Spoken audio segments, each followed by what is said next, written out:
My name is Crypto Bitcoin Chris. I want to thank everybody for watching. Please go ahead, smash the like button. Definitely subscribe if you haven't already. Comment below, hit the bell for email notifications every time I upload new content to YouTube. Keep in mind, I'm not a financial advisor. This is not financial advice. This is all entirely my opinion. Always do your own research. Let's take a look at the crypto markets today.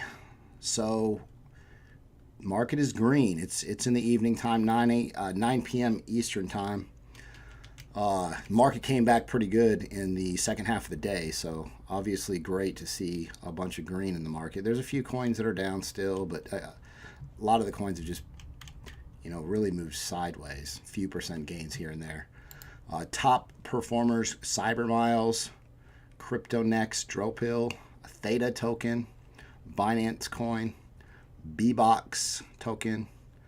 Again, we've been talking about Binance and BBOX, BIX. So let's take a look. So we're market cap's all the way down to 300 billion, but at least above the 290s where we were at. So this is a look at the Bitcoin chart. A lot of people think that we're going to continue to move sideways for the week. I've seen people talking about a target of 5,000. I believe it's quite possible that we do move lower. It's really about finding a bottom, and you'll see a ton of volume come in when it's established, called capitulation, and then will bounce significantly. So when we get to that point, definitely I've got a lot of tether left from about 2 weeks ago that I sold off a bunch of my coins, kind of anticipating this move. I didn't think it would be this drastic, but so a lot of people are trying to figure out, what's Bitcoin going to do? What's crypto doing? What's wrong with it? This person on Reddit states, so much fear, so much uncertainty, and so much doubt. Looks to me like it's time to buy. And that's exactly what it is. You got to remember, crypto is something where you have to leave your emotions out of it. You've got to, whatever your emotions are telling you, especially when you're new in this market, you almost have to do the opposite. When everybody thinks the sky is falling, Bitcoin's going to zero, when I start to hear people reach out to me and they're like, is it time to get out? Is it time to sell? Is it time? When I start to see that sentiment in crypto, I know it's time to start looking at opening positions. So, and then vice versa. As soon as I get so excited about, hey, my portfolio's doing like this and doing really good, I want to tell my girlfriend about it. Hey, this is going so well. I know something clicks. It's time to sell. You gotta, as soon as you start feeling good about it, time to sell. As soon as you start to feel like, man, this is never gonna find a bottom, it's going to zero, sell. Or then you want to buy, obviously. So just let's take a look at some of these stories. So Bitcoin price declined caused by hodlers, unprecedented $30 billion sell-off. So they did some research. Many observers blamed new investors whose shaky hands had never endured a true bear market. But new research from blockchain analytics firm Chainalysis suggests that it was long-term investors, hands calloused from years of hodling, though they may have been, who triggered the decline and continued to sell the dip to the tune of 30 billion worth of Bitcoin between December 2017 and April 2018. Big picture though, we're at 800 plus billion dollars. So I don't know if 30 billion, really made that big of a dent. So I don't know if I agree completely with this. The influx of new speculators has depressed the Bitcoin price since users are far more quick to sell their coins than long-term investors. In fact, reports note that the amount of Bitcoin available for trading has increased by 57% since the sell-off began in December. At the present time, the supply of circulating Bitcoins is split nearly even between investors and speculators. Breaking: Wells Fargo Bank bars Bitcoin crypto purchases with credit cards. Just add it to the list. It's almost to the point where it doesn't really faze me. Like these banks and credit cards, like they've been, anti-crypto for a while. So maybe one slipped through the cracks, and really this is part of the problem. If you want to get into crypto, it's such a hassle. to let's say with Gemini, you can go and you can do a wire transfer, but you gotta, number one, give all your banking information. People don't want to do that. People are just kind of testing the waters. If there was an easier way to get into crypto, it would be, we'll have a lot more new money, I think. Maybe not now, but in the future. So that's something that has to be looked into. Binance, notice of potential issue in Substratum smart contracts. So Substratum, it's the only token listed on Binance with a potential owner permission issue. We verified the blockchain and confirmed this exploit has not been used. Through our communication, the Substratum team has acknowledged the issue and provide plans to fix it. So they made an announcement, and we'll take that out. Also, trading and user Substratum positions are not affected. So Substratum basically announced that next week they're going to be making some changes to the smart contract. It's important to know this will not affect your trading at all. In the white paper, they specified that if liquidity in the network reached too low, we would be able to mint 10% new supply for our token using the method mint token within the smart contract. They've never needed to do this and never needed this function, and they've been meaning to remove it while providing our users with a great sense of security that their token will always maintain its value by never becoming diluted. So obviously this benefits token holders. As they state, there'll never be an increase in the number of Substratum tokens. Obviously that needs to happen. Rising Binance coin BNB price. So BNB is looking good right now. It's rebounded quite a bit. I'm bullish on a lot of these exchange tokens because they have a use case. I've talked about it time and time again. So again, some people choose to go to BNB versus Tether because it doesn't normally fall as much as the other coins. So they'll use it almost like a Tether, true USD, whatever you want to use. So Binance is looking good, BNB token. This might be the next BIX. It's called, BIX is BBOX, which we talked about back over here. I was looking at BBOX when it was, or BuyBox, when it was $1. It's $1.59 now. So cost.io, which is really cheap right now.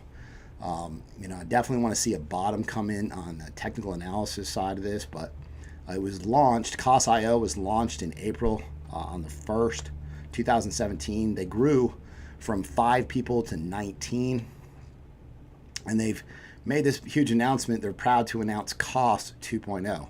So they've got 30 developers working on it. They're looking at 1.5 million transfers per second transaction per second at launch with scaling built into the engine. They've got sophisticated trading tools for all users, dynamic withdrawal fees, crypto dust conversion, institutional accounts, a new wallet system, full customization of ICO listing and promo features.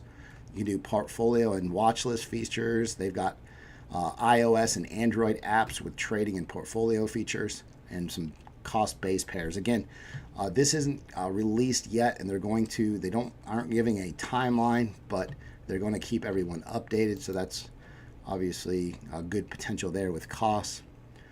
So Thailand is passing a law. They legalized 7 cryptocurrencies: Bitcoin, Litecoin, Ethereum, Bitcoin Cash, Ethereum Classic, Ripple, and Stellar.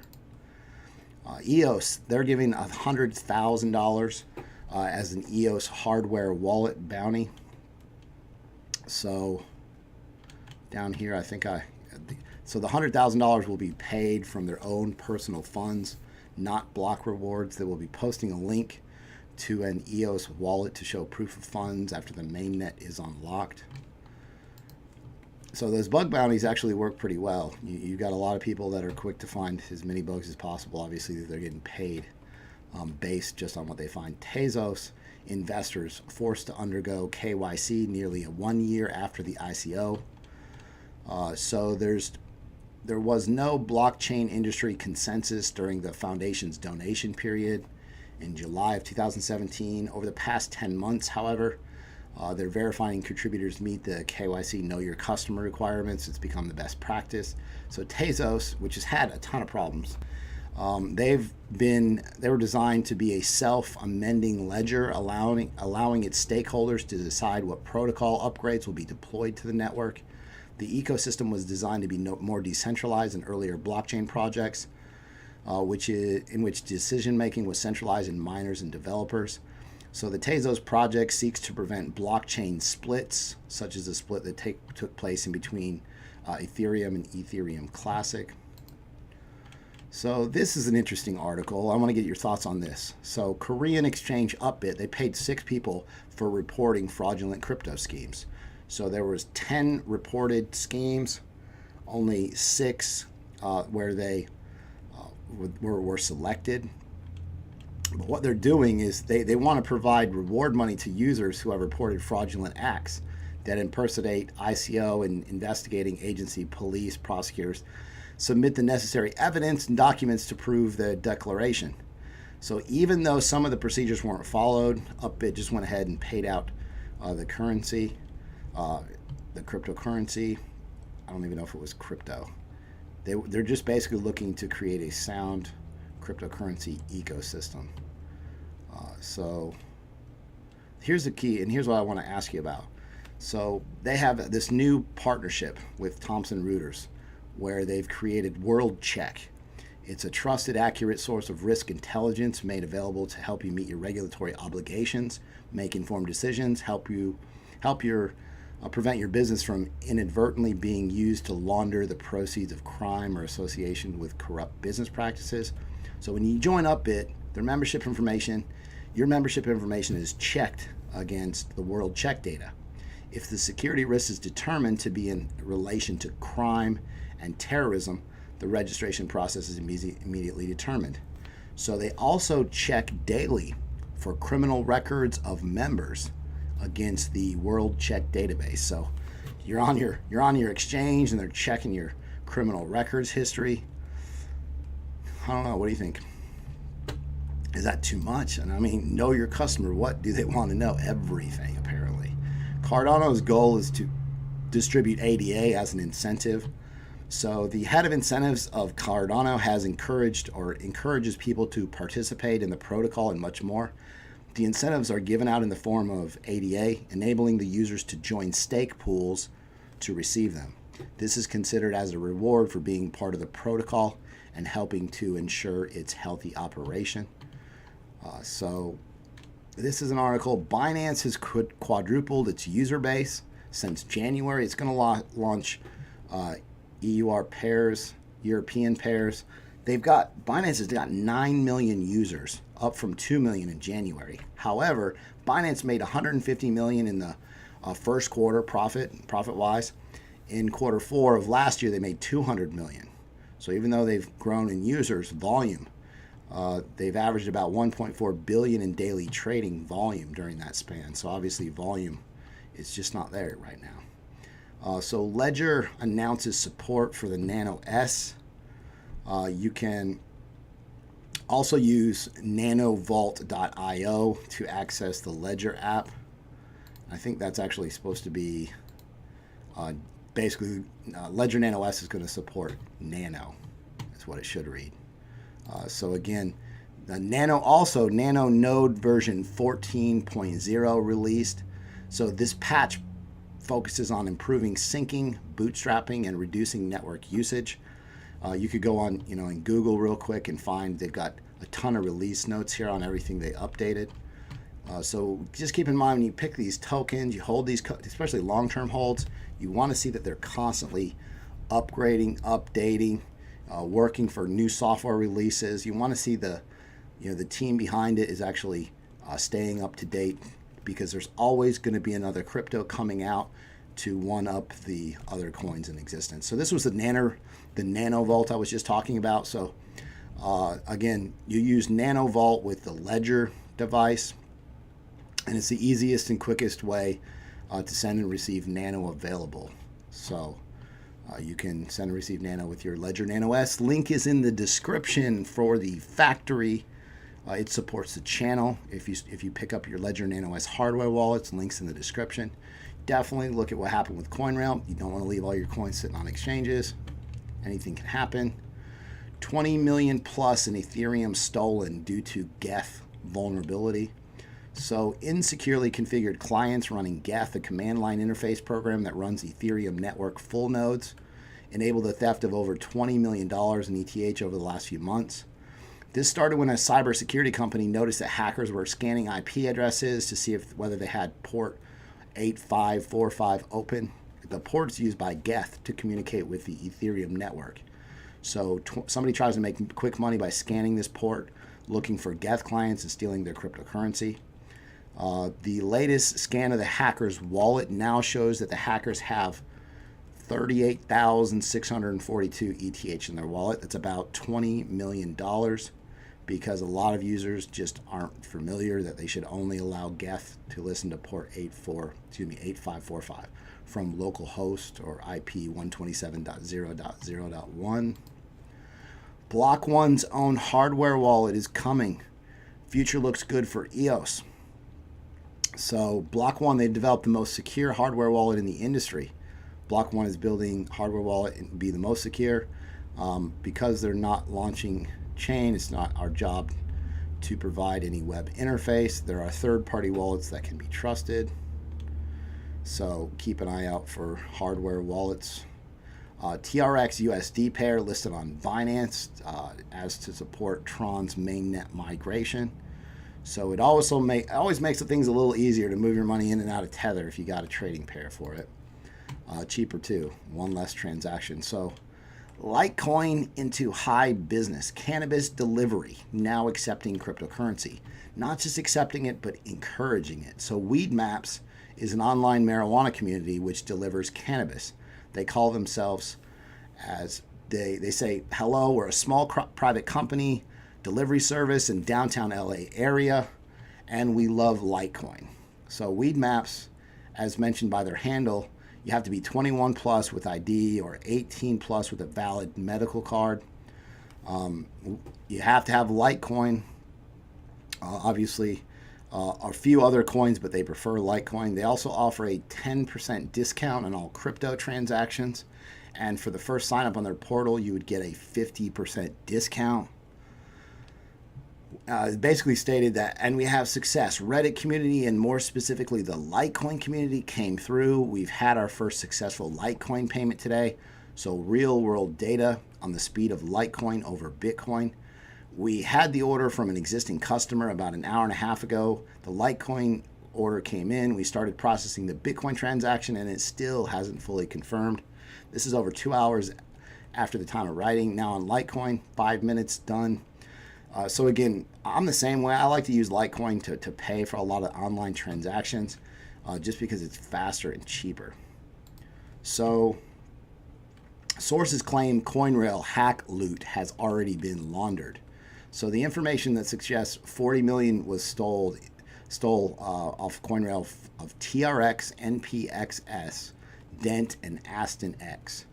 So they believe that Bitblender, who openly launders Bitcoins for criminals using the .io domain as its only public address, Bitblender concluded that since Indian Ocean territory consists of only secret U.S. leased military base, they can operate with impunity. So yeah, basically you can mix or blend your coins on Bitblender for a number of reasons, but people use it. The hack saw, again, they lost 40 million in tokens, 19.5 million in Pundi X tokens, NPXS, 13.8 million from Aston X, and 5.8 million in Dent, and 1.1 million in TRX. So the service moved the remaining 70% of their assets into cold storage while they review their security systems. I'm not sure. I've had quite a few people ask me when everything was going to go back to normal, and hasn't really been announced. So this is pretty big news. American Express is hiring to help sell a Ripple-powered blockchain product. So a partnership between American Express, Ripple, and Santander Bank that began back in November of last year is reaching new heights as the trio continues to advance blockchain solutions to foster secure, high-speed cross-border payments. So they're introducing a blockchain solution with Ripple and Santander, the ad said, coming from American Express. So American Express Vice President Colin O'Flaherty confirmed last week at at Money 2020 Europe that the firm would be using Ripple's X current tool to enable global transactions at higher speeds and greater levels of transparency.